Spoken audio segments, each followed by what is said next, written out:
True media Kerala വന്നെത്തിയിരിക്കുന്നത് Kannur ജില്ലയിലെ അയ്യൻകുന്ന് ഗ്രാമപഞ്ചായത്തിലെ പാലത്തുംകടവാണ്. പാലത്തുംകടവ് കൊച്ചുവീട്ടിൽ മാത്യു എന്ന് പറയുന്ന ആളുടെ വീട്ടിലെ വളർത്തുനായെ വന്യജീവി പിടിച്ചുകൊണ്ട് പോയിരിക്കുകയാണ്. ഇപ്പോൾ വനപാലകരെ വിവരം അറിയിച്ചതിൻ്റെ അടിസ്ഥാനത്തിൽ അവർ വന്ന് ഇവിടെ തിരച്ചിൽ, ഈ ഭാഗങ്ങളിലൊക്കെ തിരച്ചിൽ നടത്തുന്നതിൻ്റെ ദൃശ്യങ്ങൾ ആദ്യം നമുക്കൊന്ന് കാണാം.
അപ്പോൾ വനപാലകരും അതോടൊപ്പം തന്നെ നാട്ടുകാർ, വീട്ടുകാരൊക്കെ ഈ പരിസരങ്ങളിൽ പരിശോധിക്കുന്നതിൻ്റെ ദൃശ്യങ്ങളാണ് നമ്മൾ കണ്ടത്. ശനിയാഴ്ച രാത്രി ഒരു 9 മണിയോട് കൂടിയിട്ടാണ് ഈ സംഭവം നടന്നിരിക്കുന്നത്. കൊച്ചുവീട്ടിൽ മാത്യു എന്ന് പറയുന്ന ആളുടെ വീട്ടിലാണ്. ഇപ്പോൾ ചേച്ചി നമ്മോടൊപ്പം ചേരുന്നുണ്ട്. ചേച്ചി, ഏകദേശം എത്ര മണിയോട് കൂടിയിട്ടായിരുന്നു? ഒരു 9 മണിയായപ്പോൾ പട്ടി അഴിച്ചു വിട്ടതാണ്. ചോറും കൊടുത്തിട്ട് അഴിച്ചു വിട്ടതാണ്. ഒരു 9:30 ആയപ്പോഴത്തേനും ഈ വാട്ടർ ടാങ്കിൻ്റെ അവിടെ നിന്ന് പട്ടിയെ പിടിച്ച്, 2 പട്ടീനെയാണ് വളർത്തുന്നത്. ഒരു പട്ടിയെ പിടിച്ചുകൊണ്ട് പോയപ്പോൾ മറ്റേ പട്ടി പുറകെ പോയി. ഞാനും ചാച്ചനും കൂടെ പുറകെ പോയി. പക്ഷേങ്കിൽ ഞങ്ങൾ ചെല്ലുന്നതനുസരിച്ച് പട്ടി പോകുന്ന കാരണം ഞങ്ങൾ പിന്നെ തിരിച്ചു പോന്നു. അപ്പോൾ വന്യജീവി തന്നെയാണ്. ആ വന്യജീവി തന്നെയാണ്. എന്താന്ന് കണ്ടില്ല. പിടിക്കുന്ന ഒച്ചയെ കേട്ടുള്ളൂ. പട്ടി ഒറ്റ ഒരു ഒച്ച മാത്രം പിടിച്ചപ്പോൾ. രൂക്ഷമാണ്. പിടിച്ചതാ. ഇതിന്റെ തൊട്ട് മേലെന്നാണ് ഈ കഴിഞ്ഞ ദിവസം ഒരു പട്ടിയെ പിടിച്ചത്. വേറൊരു പട്ടിയെ പിടിച്ചു. പക്ഷെ അതിനെ കൊണ്ടുപോകാൻ പറ്റിയില്ല. അതിൽ പിന്നെ രക്ഷപ്പെട്ടു. അവര് പിന്നെ മരുന്നെല്ലാം തേച്ച് ഉണക്കി. ഞങ്ങൾ തന്നെയാണ്. അവര് വന്ന് പരിശോധന എല്ലാം നടത്തി പടക്കമെല്ലാം പിടിച്ച് അവര് പോയി. അവര് എന്താ പറഞ്ഞതെന്ന് ചോദിച്ചാൽ നാളെ വരൂന്നാ അവര് പറഞ്ഞിട്ട് പോയേക്കുന്നത്. വീതിയിലാണ്. ഞങ്ങൾ എല്ലാരും ഈ 2 മണി 3 മണിയൊക്കെ ആകുമ്പോൾ പോയി ടാപ്പിങ് ചെയ്യുന്നതാണ്. അങ്ങനെ ഒരു ബുദ്ധിമുട്ടുണ്ട് ഇപ്പം. ഇതിൽ നിന്ന് എന്തെങ്കിലും ഒരു പരിഹാരം സർക്കാർ അങ്ങനെ എന്തേലും ചെയ്ത് തരണം. ഞങ്ങളെപ്പോലുള്ളവർക്ക് മുമ്പോട്ട് ജീവിക്കണ്ടേ? ഞങ്ങൾ ഈ കൃഷിപ്പണി എടുത്ത് അങ്ങനെ ജീവിക്കുന്നതാണ്.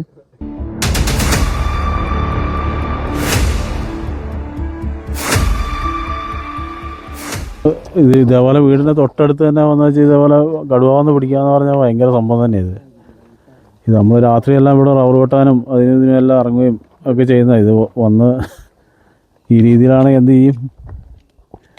കൂട് വെച്ച് എന്തെങ്കിലും പിടിക്കുകയാണെങ്കിൽ അത്രയും നല്ലതായിരിക്കും. താഴെ കൂട് വെച്ച് ഒരെണ്ണത്തിനെ പിടിച്ചു. അതേപോലെ ഇതും എങ്ങനെയെങ്കിലും പിടിക്കുമായിരുന്നെങ്കിൽ നല്ലതായിരുന്നു. എല്ലാവർക്കും ഒരു രാത്രി വിശ്വസിച്ച് ഇറങ്ങി നടക്കുകയും പേടിക്കാതെ ഇറങ്ങി നടക്കുകയും ചെയ്യാമായിരുന്നു. ഇപ്പോൾ എന്ന് പറഞ്ഞാൽ കഴിഞ്ഞ പ്രാവശ്യം താഴെ വന്നിട്ട് പശുവിനെ പിടിച്ചായിരുന്നു, 3-4 പശുവിനെ. അന്ന് രാത്രി തന്നെ ഇവിടുത്തെ പ്രവേശനം എന്ന് പറയുന്നൊരു പുള്ളിക്കാരൻ, എൻ്റെ വീടിന് നേരെ മേളുള്ള, അന്ന് രാത്രി തന്നെ വന്നിട്ട് പട്ടീനെ പിടിച്ചു. പിന്നെ ഇപ്പം രാത്രിയിൽ ഞാൻ അറിഞ്ഞ ഇവിടുത്തെ കൊച്ചുവീട്ടിലെ ചാച്ചൻ്റെ പട്ടീനെ പിടിച്ചുകൊണ്ട് പോയതാണ്. പിന്നെ ഇപ്പോൾ ഇവർ എല്ലാം വന്ന് അന്വേഷിക്കുന്നു. പിന്നെ നമുക്കിവിടെ ജീവിക്കണം എന്ന് പറഞ്ഞാൽ എല്ലാവരും വന്നു പോകുന്നതല്ലാതെ വേറൊരു തരത്തിലുള്ള ഇതും വരുന്നില്ല നമുക്ക്. ഇപ്പം പട്ടീനെ പിടിച്ചു, ഇതിനെ പിടിച്ചു, 2 പടക്കം പൊട്ടിച്ചു, ഇവരങ്ങ് പോകുന്നു. പിന്നെ വരുന്നു നമ്മൾ ഇവിടെ കാടിനടുത്ത് എന്നല്ല പറഞ്ഞ പോലെ റബ്ബർ വെട്ടുന്ന ഒരു ചേച്ചി ഒറ്റയ്ക്ക് പോയിട്ട് റബ്ബർ വെട്ടുന്നത്. ആ സമയത്ത് ഇവർ കണ്ടു കഴിഞ്ഞിട്ടുണ്ടെങ്കിൽ ഒന്നും ചെയ്യാനുള്ള മാർഗ്ഗങ്ങളൊന്നുമില്ല. കണ്ടതെന്ന് വെച്ചാൽ അവരിപ്പം വാട്ടർ ടാങ്കിന്, അവരെ വീടിൻ്റെ നേരെ മേളുള്ളൊരു വാട്ടർ ടാങ്കിൻ്റെ അവിടെ നിന്നാണ് പട്ടീനെ പിടിച്ചത്. ഒരു ചെറിയൊരു സൗണ്ട് കേട്ടപ്പം ഇറങ്ങി നോക്കിയപ്പം പിടിച്ചുകൊണ്ട് പോയി. അപ്പം കാണുന്നതായിട്ടൊന്നും സ്ഥിരീകരിച്ചിട്ടില്ല. ഇനി നാളെ അറിയാം. എവിടെയെങ്കിലും കിടന്ന് അവശിഷ്ടങ്ങൾ കിട്ടിയാൽ നാളെ അറിയാം. പശുവിനെ പിടിച്ചതിന് ശേഷം ആദ്യമായിട്ടുള്ള അനുഭവമാണ്. ആ പശുവിനെ പിടിച്ചതിന് ശേഷം ആദ്യമായിട്ടാണ് വരുമ്പോൾ അന്ന് രാത്രി തന്നെ ഇവിടെ വന്ന് പിടിച്ചു. ഇപ്പം സാറിനോട് ഞാൻ സംസാരിച്ചപ്പം അത് പശുവിനെ പിടിച്ച അവിടെ തന്നെ വന്നത് പിടിച്ചതാണ്, പിന്നെ ഇത് വേറെ ആയിരിക്കും എന്നാണ് പറഞ്ഞത്. ഇവിടെ അന്ന് രാത്രി വന്ന് ഇവിടെ പട്ടീനെ പിടിച്ചത് അത് വേറെ കടുവയായിരിക്കാം, അതായിരിക്കും ഇപ്പോൾ ഇറങ്ങിയത്. വീതിയിലാണ് ഈ പ്രദേശത്തുള്ളത്. ഇത് ഇപ്പോൾ ഇതിലാണ്. ഈ ചുറ്റുപാടിൽ എത്ര വീടുകളുണ്ട് ഇപ്പോൾ? ഈ ചുറ്റുപാടിൽ കുറച്ച് വീടുണ്ട്. ഇപ്പം എണ്ണം പറയുകയാണെങ്കിൽ കുറച്ച് പേരെല്ലാം ഇങ്ങനെ പൊയ്ക്കൊണ്ടിരിക്കുന്നു, പിന്നെ ബാക്കിയുള്ളവരാണ് ഇവിടെ ഉള്ളത്. വീതിയിലാണ് ഓരോ ദിവസം കഴിഞ്ഞ് വന്നത്. പിന്നെ കാടിൻ്റെ അടുത്തെല്ലാം പോയിട്ട് റബ്ബർ വെട്ടുക എന്നെല്ലാം പറഞ്ഞാൽ ഉപജീവന മാർഗ്ഗമാണ് റബ്ബർ വെട്ടെല്ലാം. അതെല്ലാം നശിപ്പിച്ച് ഇപ്പം വീട്ടിൽ ചെന്നിരിക്കണം എന്ന് പറഞ്ഞാൽ നടക്കുന്ന കാര്യമാണോ? ഇവിടെ ഈ ഫെൻസിങ് വേലികൾ അങ്ങനത്തെ എന്തെങ്കിലുമൊക്കെ അങ്ങനത്തെ ഉണ്ട്, പക്ഷേ വർക്കിംഗ് അല്ല. പല സ്ഥലത്തൂടെ ഇപ്പം കയറി നോക്കുവാണെങ്കിൽ ചില സ്ഥലത്ത് കെട്ട് കഴിക്കും, ചില സമയത്ത് പുല്ല് എല്ലാം വന്നിട്ടുള്ള ഒരു ഇത്. പറഞ്ഞാൽ പേടിച്ചിട്ട് തന്നെ ഞങ്ങളൊക്കെ ഇവിടെ ജീവിക്കുന്നത്. ഇന്ന് ഞങ്ങളെ പിടിക്കുമോ, കന്നുകാലിയെ പിടിക്കുമോ, പശുവിനെ പിടിക്കുമോ, റബ്ബർ വെട്ടാൻ പോകുന്ന പിള്ളേരെ പിടിക്കുമോ, എന്താ ചെയ്യുക? കൃഷികളാണേലും ഒരു തരത്തിലും ചെയ്ത് വിജയിക്കാൻ പറ്റുന്നില്ല. കാട്ടുമൃഗങ്ങളുടെ ശല്യം, കുരങ്ങിൻ്റെ ശല്യം. ഇവിടെ ഈ നായ്ക്ക് വളർത്തുന്നായി അല്ലാതെ വേറെ എന്തൊക്കെയാണ് ഇവിടെ വളർത്തുന്നത്? ഇവിടെ 6 ആടുണ്ട്, ഒരു പശുവുണ്ട്, പിന്നെ വേറെ വളർത്തുമ്പോഴായിട്ട് പൂച്ചയൊക്കെ ഉള്ളൂ. അതിനെപ്പറ്റി കടുവയൊന്നും കൊണ്ടുപോകുമല്ലോ. വളരെ ആശങ്കയിലാണ്. വളരെ ആശങ്കയാണ്. എത്ര വർഷമായി ഇവിടെ താമസം? ഇവിടെ താമസം തുടങ്ങിയിട്ട് ഒരു 40 വർഷം മേലെയായി. ആദ്യമായിട്ടാണ് നമ്മൾ ഒരു അനുഭവം ഇവിടുത്തെ? ഇവിടുത്തെ അതെ, നമ്മളെ വീട്ടിലൊരു ആദ്യമായിട്ടുള്ള അനുഭവം. അതെ അതെ, ഇവിടെ ആദ്യമായിട്ടുള്ള അനുഭവമാണ്. പിന്നെ ഇവിടുന്ന് കുറച്ച് മുകളിൽ 2 പെട്ടിയെ ഒരു വീട്ടിൽ നിന്ന് കൊണ്ടുപോയി, ഇവിടെ ഒരു ആളുടെ 2 പെട്ടിയെ കൊണ്ടുപോയി. അങ്ങനെ ഇത് കാലാകാലങ്ങളായിട്ട് ഇങ്ങനെ കൊണ്ടുപോകുന്നുമുണ്ട്. നമ്മളിത് ആരോടാ പറയുന്നത്, എന്താ ചെയ്യുക? ഇട്ടും വില കൊണ്ടും വില, അങ്ങനെ ബുദ്ധിമുട്ടി തന്നെയാണുള്ളത്. ഞാൻ താമസിക്കുന്നത് കല്ലുവേലാണ്. ഇന്ന് 9 മണിയോട് കൂടി ഇവിടുന്ന് വിളിക്കുകയാണ്, ചേച്ചി എന്നെ വിളിക്കുകയാണ്, ഇവിടുന്ന് നമ്മുടെ പട്ടിയെ കൊണ്ടുപോയേക്കുവാണ്, കടുവയാണെന്ന് സംശയം, വീടിൻ്റെ വാട്ടർ ടാങ്കിൻ്റെ മുന്നിൽ നിന്നാണ് ഇത് കൊണ്ടുപോയെന്ന് പറഞ്ഞു. ഞാൻ അന്നേരം തന്നെ മീഡിയക്കാരെയും ബാക്കി ഫോറസ്റ്റുകാരെ അറിയിക്കുകയും ഞാനിപ്പോൾ ഇങ്ങോട്ട് തന്നെ എത്തിച്ചേരാമെന്ന് അറിയിക്കുകയും ചെയ്തു. ഞങ്ങളെല്ലാവരും നമ്മുടെ നാട്ടുകാരും കൂടെ, പാലത്തങ്ങാടുള്ള നാട്ടുകാരും കൂടെ സ്ഥലം പരിശോധിക്കുകയും അവശിഷ്ടങ്ങൾ കണ്ടെത്താൻ കഴിഞ്ഞിട്ടില്ല. അവർ രാവിലെ ഫോറസ്റ്റുകാർ വന്ന് അവശിഷ്ടങ്ങൾ കണ്ടെത്തുമെന്നാണ്, എവിടെ എന്താ പരിശോധന നടത്തുമെന്നാണ് പറഞ്ഞിരിക്കുന്നത്. പിന്നെ ഇവിടെയുള്ളവരാണ്, പെണ്ണുങ്ങളടക്കമുള്ളവരാണ് ടാപ്പിങ്ങിന് പോയിക്കൊണ്ടിരിക്കുന്നത്. ഞങ്ങളായാലും രാത്രി വന്ന് ഞങ്ങൾ രാത്രി തിരിച്ചു പോകുന്ന ഒരു സാഹചര്യമുണ്ട്. ഞങ്ങൾക്ക് പോലും ഇപ്പം ഇവിടെ വന്നിട്ട് തിരിച്ചു പോകാനുള്ള സാഹചര്യം അല്ല ഉള്ളത്.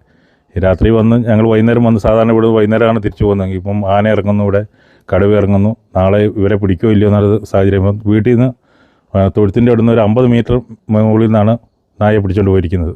ഇതിനൊരു പരിഹാരം ഉണ്ടാകണം, സർക്കാർ അതിനോട് നടപടി സ്വീകരിക്കണമെന്ന് ആവശ്യപ്പെടുകയാണ്. ഇതിപ്പം 50-55 വർഷമായി ഞങ്ങൾ ഇവിടുത്തെ വന്നിട്ട് തന്നെ. ഇതിപ്പം ഇവിടെ ഒരു പെങ്കൊച്ചുണ്ട്, ഒരു പെണ്ണുങ്ങളാണ് പോയിട്ട് റബ്ബർ വെട്ടുകയൊക്കെ ചെയ്യുന്നത്. ഈ കണ്ടീഷനാണെങ്കിൽ രാത്രിക്ക് പുറത്തിറങ്ങാനും പറ്റിയില്ല, ഒന്നും പറ്റിയില്ലാത്ത അവസ്ഥയാണ്. എന്നാൽ ഇന്ന് എന്താണെന്ന് നമുക്കറിയത്തില്ലാത്തൊരവസ്ഥയാണ്.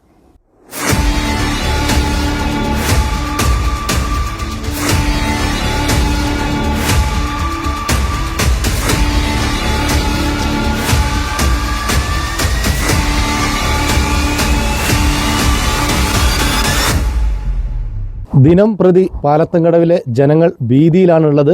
വന്യമൃഗശല്യം രൂക്ഷമായിരിക്കുന്ന സാഹചര്യമാണ് ഇവിടെ കാണാൻ സാധിക്കുന്നത്.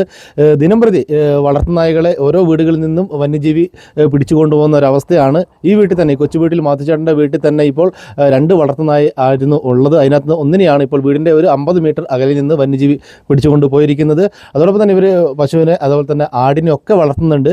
വളരെ ആശങ്കയിലാണുള്ളത്. കാർഷിക മേഖലയെ മാത്രം ആശ്രയിച്ച് ജീവിക്കുന്ന കുടുംബങ്ങളാണ് ഈ മേഖലയിലൊക്കെ ഉള്ളത്. അപ്പോൾ ഇവർ പറയുന്നത് അധികൃതർ ഇത് വന്ന് നോക്കി പോവാതെ ഇതിനൊരു ശാശ്വത പരിഹാരം കാണണമെന്നാണ് ഇവരുടെ ആവശ്യം. ഇന്ന് വളർത്തുനായെ കൊണ്ടുപോയി നാളെ മനുഷ്യനെ കൊണ്ടാകാതെ ഇരിക്കട്ടെ എന്നാണ് ഇവർ പറയുന്നത്. ഇവർ പ്രാർത്ഥിക്കുന്നതും അപ്പോൾ ഇത് കാണുന്ന അധികൃതർ ഇപ്പം ശരിയാക്കി തരാമെന്ന് പറഞ്ഞ് പോയാൽ പോരാ, ശരിയാക്കും എന്നുള്ള പ്രതീക്ഷയിൽ ടീം ട്രൂ മീഡിയ കേരള.